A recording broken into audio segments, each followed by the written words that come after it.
Welcome to Flying Magazine's first virtual event. I'm Craig Fuller, the new owner of Flying Magazine. Excited to be here with John. John leads up the Aero group that focuses on advocacy for urban air mobility, as well as has brought an industry consortium together.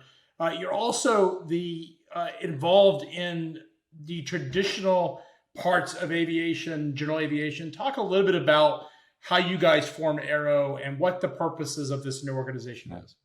So thank you, Craig. It's a pleasure to be with you today. It's a pleasure to be part of this process. My background has primarily been in avionics for many years, and primarily whether it be in general aviation or commercial aviation. And during those years of working there, there's always been this desire or kind of thought about bringing together a bunch of companies. You know, within the manned space, the more generic or more standard general aviation space, there have been a lot of companies that have come up and have provided a lot of entrepreneurs. Aspen Avionics is one of those. We introduced some of the first glass displays for general aviation on the lower end of the retrofit market space. We introduced our connected product in 2011, which now you see everything is connected process going through. And we came up through that, and during that time, there were many other companies that came together. And we saw an opportunity to provide some way to combine these companies into a larger company. Now, we talked about it a long time, but to be quite honest, the advanced air mobility and drone space created a unique opportunity to be able to bring companies together.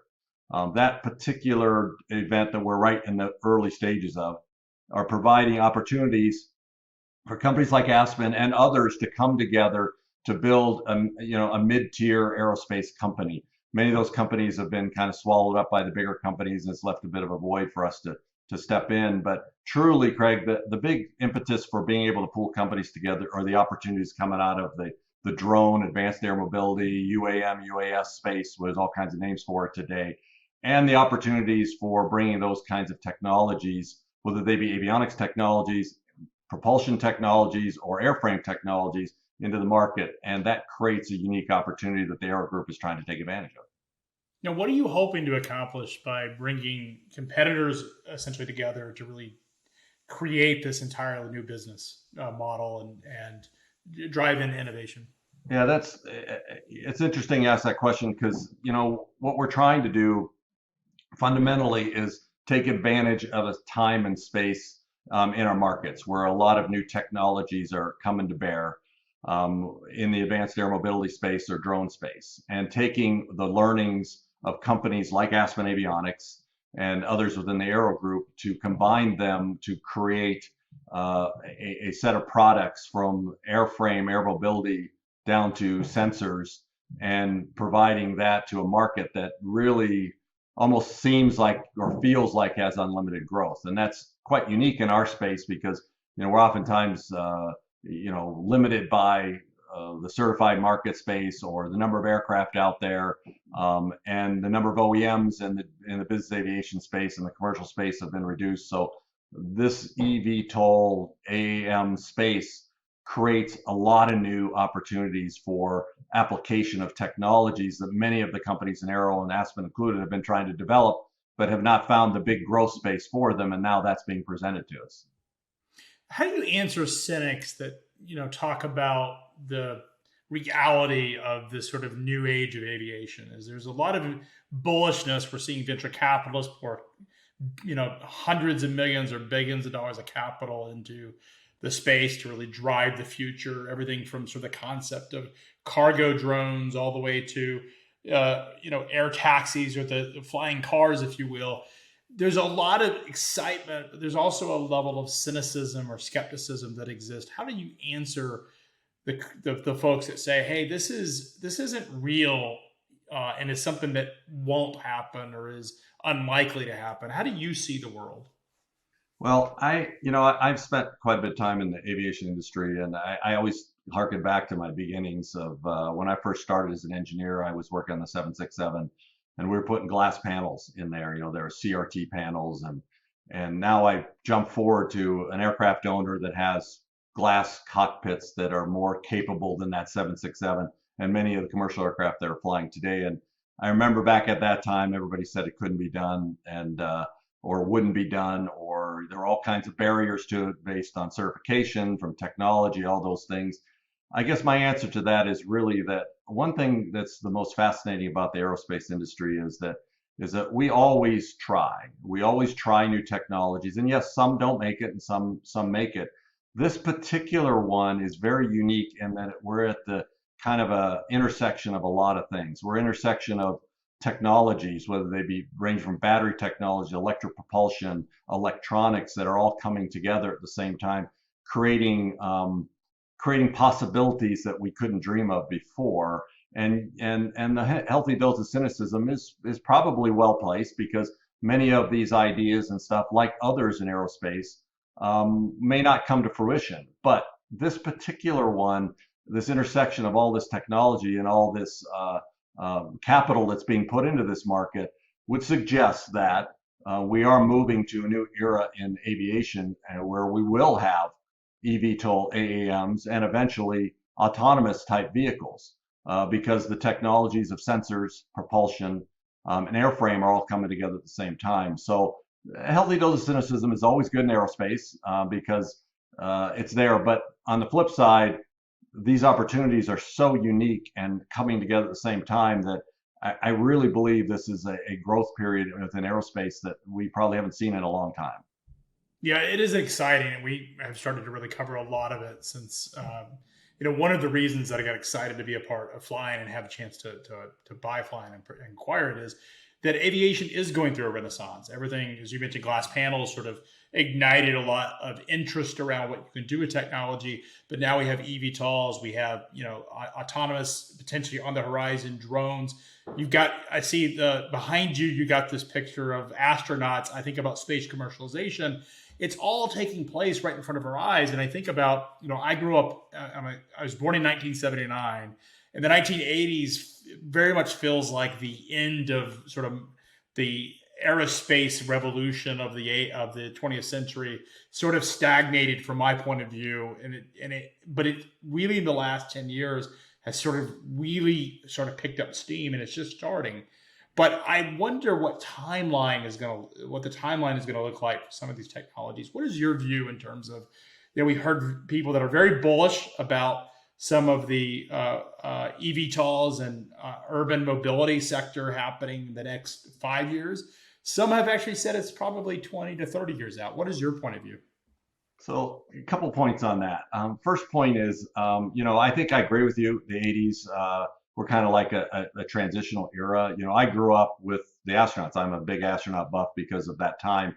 And I remember the technologies that came out of that from, my father worked at Boeing at the time, and all these things at the time, the supersonic aircraft was being considered, all these kinds of things. And then things kind of quieted. Now we're in this different era. Timeline is always a big question when it comes to aerospace.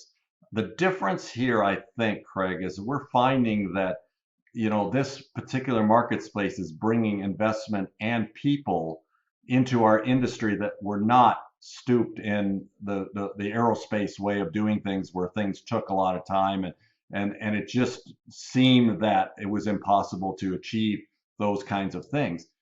These people that come in with their investment dollars, and the people that come in, you look at the leaders of some of these of these groups, are not aerospace people. They brought in new ideas and new expectations and new approaches to things. I think that's going to tend to bring things to market faster. I also think that the FAA's attention to certification, and their use of performance-based certifications and other things like that have allowed us to be more innovative in the industry as well. And so I believe that has allowed for what I would consider a quicker time to market. Now, getting to the answer to your question, which I'm beating around the bush because I don't have the answers to, I think people who say it's 3 to 5 years out are believers, and there will be something there. People who believe they're 20 years out are probably those that are a little bit more skeptical. It's going to be sometime in there, and I can't put my finger on it because there's so many moving pieces. So when you think about it, you've got the airframe itself, which is there. You got the propulsion systems, you got the battery technology. All this needs to evolve and be certified, and it will take some time. But because there's so many people at it and so much capital at it, I think it's going to be quicker than people think. It's interesting. I have a 15-year-old son, and he's trying to figure out what he wants to do, where he wants to go to school, and what he wants his career to look like. And it's we're at a point where, if we're talking, even if it is 20 years to commercialize, we're talking about one of the greatest revolutions in the economy and society that urban mobility opens up. And I think about how transformative that will be, from everything from how cities are built to real estate to tourism to all of it that it potentially offers us. It's just a fascinating concept. And then, of course, space commercialization is an entirely different concept in itself. It strikes me that what's different about this time, sort of building on your points, is that the aerospace industry was largely through the 20th century funded by government and military sort of investments. Whereas it's now, it seems like the private sector and venture capital is an entirely different set of constituents. Do you think that's really what's sort of driving this new cycle and this new era of aviation? I do.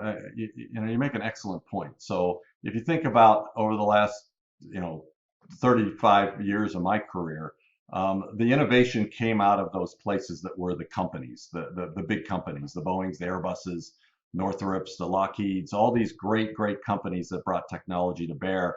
And it often had to go through that path to get commercialized to any degree that a consumer would be able to take advantage of it. What you see now with the investment cycle, I mean, Aspen Avionics is an example. We are venture capital based. I mean, we started as a startup in 2007, venture capital based by a couple of visionaries who were out of Eclipse and some visionary investors that have stayed with us through this whole time. I mean, my investors have stuck with me because they believe in the story and the opportunity, and couldn't be more excited than they are now with everything going through. That new money, I call it, it's a different source of cash, and it also brings a different level of expectation and innovation to the market space. These guys that put this money in expect results. I mean, they expect when they put their money in, and they have every belief that it's going to come to pass. And these are very smart people. I mean, they're just really smart people who have access to a lot of smart people on it, and they're willing to put investment in. And I think that is a strong statement about the revolution that we're going through right now in aerospace. And I think that's what's going to eventually play out for all of us. Yeah, it's an exciting time. I also, like FreightWaves, which has really enabled me to build enough wealth to actually go acquire flying, it's venture capital backed. And I think about how powerful the kind of capital and how transformative companies can become when they have access to capital, and what it means. Supply chain is really where FreightWaves focuses. And I think about all of the technologies that's going around supply chain. It's really, if we didn't have that investment, we talk about how broken the supply chain is today just because of all the issues. But had we not had the investments around technology, things would be a lot worse for society in a COVID environment. And that's largely because of venture capital and the amount of money they've invested. It is interesting when I look at the aviation sector, there's a lot of investment going towards the urban mobility sector, but traditional GA, and it's interesting you talk about how you guys got here and had venture capital. There hasn't been a ton of VC invested in the traditional GA market. Why do you think that is? Well, I think part of that is due to the GA market space itself. If you look at general aviation as a market, there are several 100,000 aircraft out there, depending on which part you look at, which survey you look at, and then you have new aircraft, and these new aircraft come out of OEMs, which are a small select few of OEMs, and as a result, oftentimes our general aviation area to a venture capital type person looks capped in terms of growth. It looks like you can only grow so big, and you have to come up with a certain market share, and you've got these very fine companies that are out there, whether they be aircraft OEMs or avionics OEMs or the United Technologies, Honeywells of the world, that are just fine companies, and trying to wrestle away market share for them sometimes seems a little bit ominous, and sometimes almost seems impossible. So it tends to make people cautious about investing, people who are looking for high growth and high returns in the venture capital world to do that. urban mobility or AAM or UAS kind of takes the lid off that, because now you're thinking about a more of a broader consumer-based market space, and you don't have the large OEMs entrenched in that market space. And that is something that's extremely new to aerospace, and I believe extremely attractive to private and public investment. You know, see several of these companies like Joby and others have gone public and still are able to raise quite a bit of capital on large valuations. Aero will take advantage of those kinds of things in terms of that capital available in that type of market. So that's what I think the big difference is now, and I think that's where the money is coming into our industry.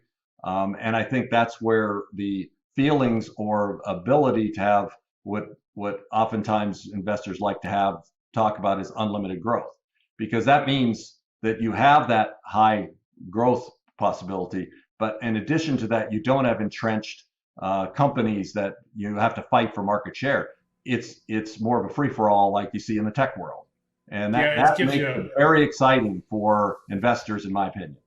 it gives you a much larger addressable market. I think about, okay, is this potential? Morgan Stanley came out with a report a couple of months ago that talked about the urban air mobility sector being $9.5 trillion, All that. which We've all is seen that. which is as big as the entire logistics sector is today. And you think about that, it's just fascinating if that comes to fruition. And I realize it's an investment bank that is Yeah. providing the research, but it is fascinating when you think about how transformative that is. And even if we don't live up to the expectations and the really bullishness, it does drive capital investment. And I think of all elements of aviation, one of the things I'm really excited about the story of urban air mobility and just this whole concept is the derivative benefit we all get as aviators, is the technology that gets to automate a flying car or drone often will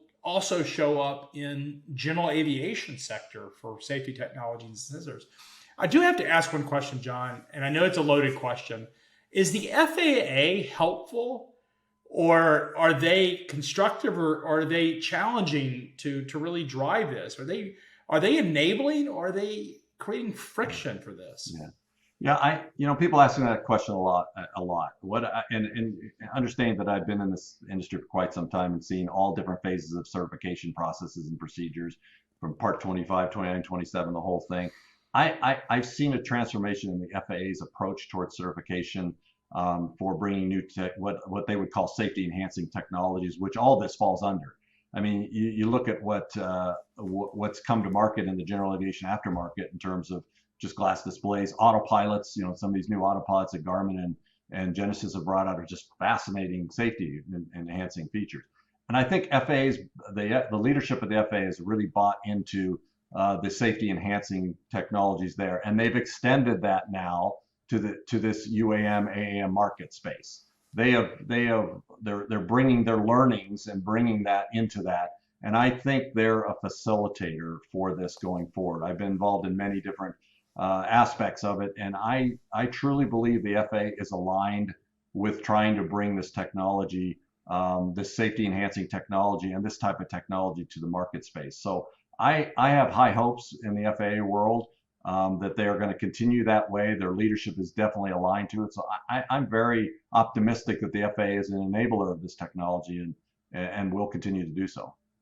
What are you most bullish about? What gets you up and most excited about the future of aviation? What do you really think is going to be transformative that maybe isn't on everyone's radar? I'm a pilot myself. I'm a single-engine pilot, and I started flying late in my career, primarily because my career didn't give me enough time to do it. And I've got about 1,100 hours of flying, and have been really lucky to be able to fly several different types of aircraft and meet incredible people in the aviation industry, a lot of them pilots. But I think what really excites me is this confluence of all these new technologies coming together. I'm a technologist by heart. I'm an engineer by heart. I come from a family of engineers, and being able to see the integration of airframe, propulsion, fuel, and electronics into this world that's being panned out in a very high entrepreneurial world. It makes me excited about what's going to come next to my airplane, to be just bluntly honest with it. I think much of these technologies, collision avoidance stuff, LiDAR type technologies that they're using even in these small drones, working with a company that we've seen, be able to fly drones into pipes, without GPS and things of that nature. That excites me tremendously to see what's going to be next available to me in my airplane, or maybe even in an eVTOL out fly one day. Who knows? That is exciting because it's what dreams are made of. And to be fair, aviation is about dreams. I mean, you dream about flying. Everybody who flies, whether you fly commercially or otherwise, or a passenger or a pilot, it's just an exciting thing to do. And now these technologies and these airframes create almost a Jetson-like aura around aerospace, which even for a guy that's been in the industry for as long as I have is pretty doggone exciting. Yeah, it is. It is one of the most exciting topics, really, of any technology investment, and it brings all of the sort of internet age, the connected age, the AI age, all together, along with mobility. And so it's just a fascinating time. John, I really enjoyed the conversation. I got to ask before you go. I've asked everybody this: if you had one airplane that you could have, or anything, what would it be? It has to fly. What would you want? What is the plane that you would love to own? That's a tough question. Fortunately, I don't have a lot of OEM customers, so I can probably be a little more true. I will tell you, one of the newest airplanes out there, the Diamond DA50, that looks like a fun airplane. And that's the electric one? Is that the electric? No, the DA50 itself, I believe it will be electrified. I was a DA40 owner, and now they're coming out with the electrified DA40. I think you're going to see electrified aircraft in the DA50 category of aircraft before I retire. And those kind of airplanes that are coming out, the Cirruses, the DA50s, those types of things, because they're capable enough to fly places where I want to go, and they're really fun to fly. So that's the kind of world I like to be in. I'm not a 35-year pilot, so for me, the joy of flying is being able to get from one place to another and being able to fly with the kind of speed and performance those kinds of aircraft provide. So that's what I would say. I'm not an OEM provider to either of those companies, but as a pilot, that's the kind of class aircraft that really excites me. Well, I'm trying to keep, when I have an OEM and I talk to them, I try to have them talk about something other than their own aircraft, because that's sort of cheating. They have to say that, right? They can't talk about a competitor. Well, John, really enjoyed the conversation and hope to have you back. Really appreciate your time today. Great. Thanks, Greg. It was a pleasure. It was a pleasure to talk to you, and good luck in your new role as owner of Flying Magazine. It's always been a big part of all of our lives is flying, and we're looking forward to new things out of you guys as well. So thank you. Yeah. Thank you. Stay tuned for the content. We're going to have a lot more conversations with some of the best and most innovative thought leaders around the future of aviation. So don't go anywhere.